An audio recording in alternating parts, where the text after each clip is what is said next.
It's a still clear night on Scotland's Bute Sound.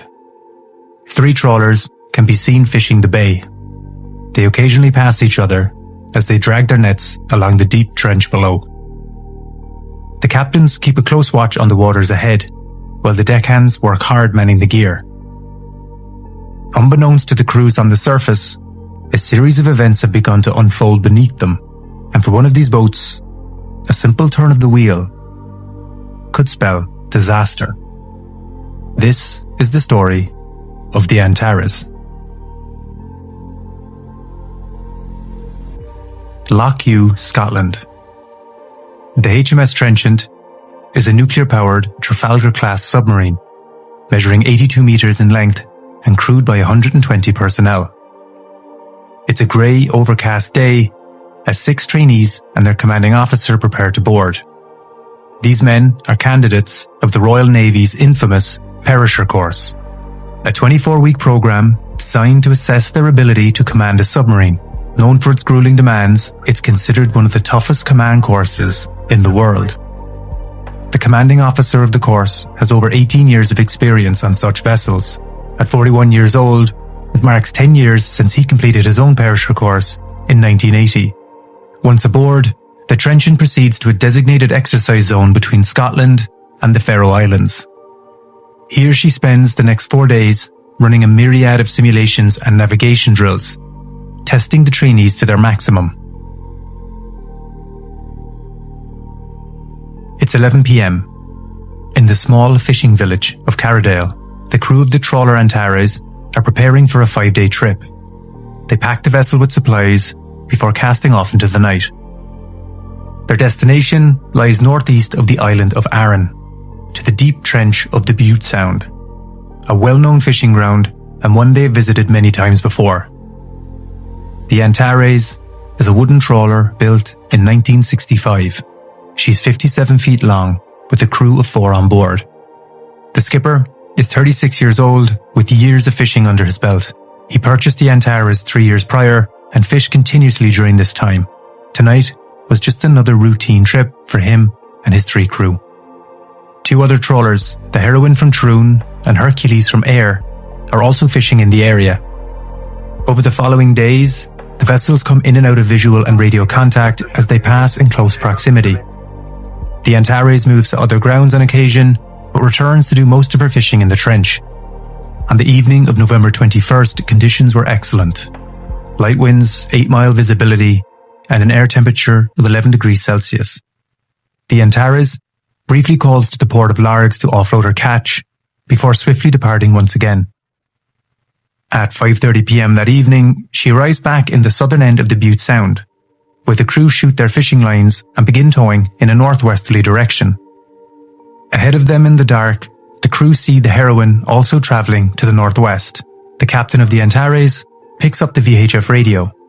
He informs the Heroine's captain that he plans to rest below deck for a short time, while another crew member takes control of the vessel. The 2 men speak a little longer before they sign off with an over and out.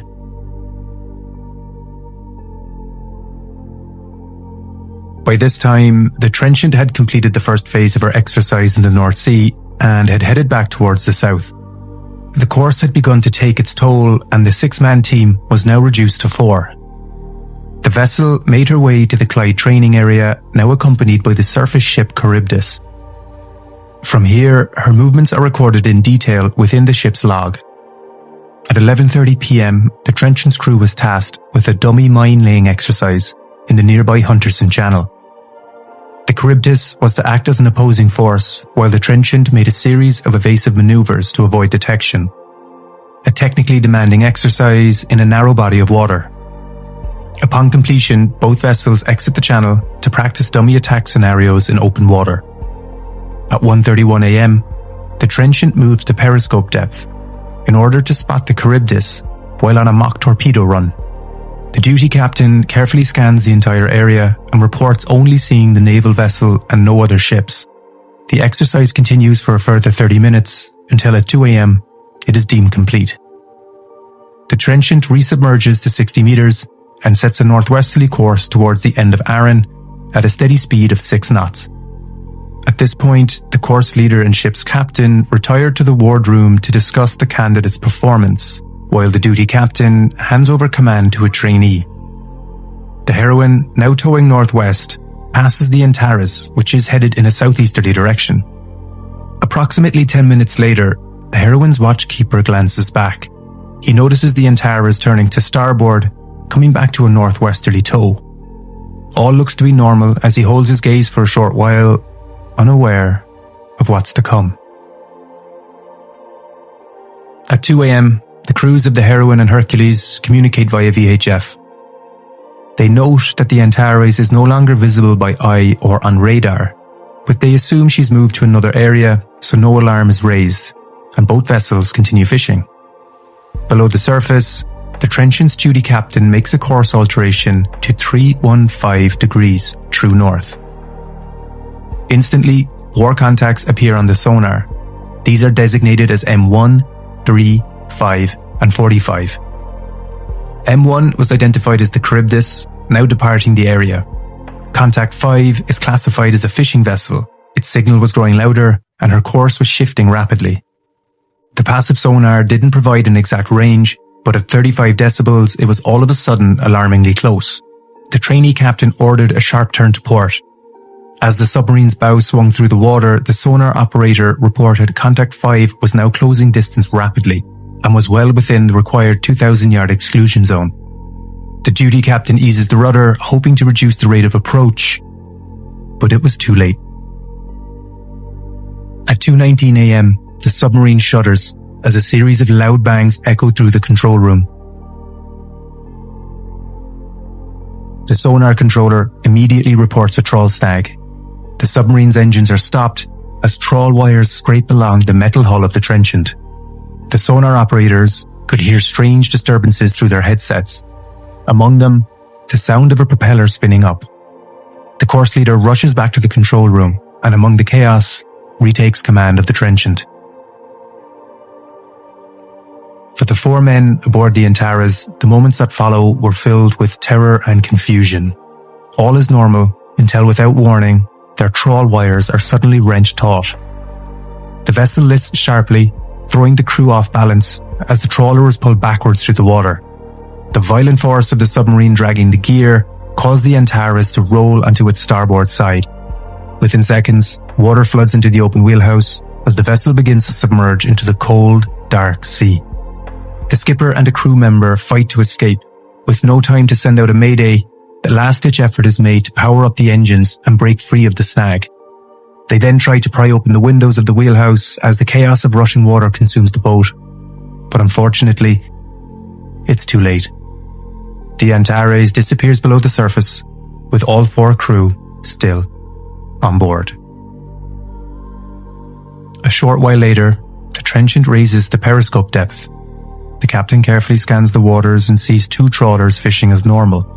All else is calm and as it should be. He radios the Charybdis, whose captain confirms that no alarms have been raised. Still concerned, the captain makes the order to surface for a full inspection.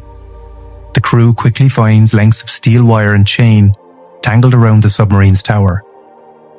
But with no signs of distress on the surface, the incident is not fully realized. The Trenchant's captain takes some time to think. All indications show that no vessels in the area are in trouble. At 3:15 a.m, he radios a report to the operations room at Fast Lane. The radio operators did not hear any distress calls either, so the decision was made to continue with the exercise. 6 hours later, word of a potential incident is grown. By 9 a.m, the alarm is officially raised as reports of surface debris are now being spotted by ships in the area. A helicopter crew is dispatched and quickly finds the telltale signs of an accident. Fish boxes and oil can be seen from the air. At this point, the full realization of what has happened begins to take hold, and a coordinated search and rescue effort takes place. After a day of searching, the RMAS Toreador identifies a wreck on the sea floor. She's sitting at 150 meters deep, facing in a northeasterly direction, and lying on her starboard side. Given the depth, a team of saturation divers are sent to investigate. and it's soon confirmed that the wreck is the Antares. Over the following weeks, the wreck is slowly resurfaced, and once dry, the vessel was found to be largely undamaged. The electrical equipment had succumbed to the salt water, but the hull and main structure of the boat were largely intact. While the ship's investigation continued, a wider search was underway to find the fourth and final crew member. Despite having an accurate location as to where the incident took place, the retrieval of the body was unfortunately unsuccessful for a number of months. The collision was attributed to failings in the trenchant's watchkeeping and situational awareness. The command team was unaware that the single sonar contact was in fact two vessels. The Royal Navy standing orders at the time required submarines to remain clear of fishing vessels with a minimum separation distance of 2,000 yards. Additionally, the standing orders set out by the captain of the trenchant specified that he was to be called if the submarine found itself within 4,000 yards of a surface contact. As a result of this incident, a number of changes were made to the Royal Navy's directorate.